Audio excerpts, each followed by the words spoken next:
নিরপেক্ষ সংখ্যা, neutral number. বন্ধুরা, তোমরা কি জানো এই নিরপেক্ষ সংখ্যা কি? যারা যারা জানো তারা তো ব্রিলিয়ান্ট, এবং যারা যারা জানো না প্লিজ ভিডিও একটু ধৈর্য ধরে দেখো, এক্ষুনি জানতে পারবে। আমরা সবাই মৌলিক সংখ্যা ও যৌগিক সংখ্যা সম্পর্কে জানি। এক হলো এমন একটি সংখ্যা যাকে মৌলিক সংখ্যাও বলা যায় না বা যৌগিক সংখ্যাও বলা যায় না।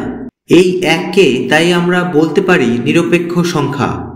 যেহেতু এক মৌলিক নয় বা যৌগিক নয়, তাই এক হলো নিরপেক্ষ সংখ্যা।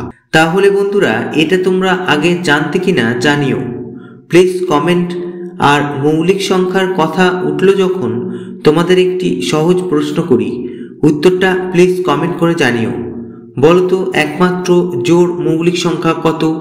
বন্ধুরা, আজকের ভিডিও এই পর্যন্ত। Please subscribe our channel.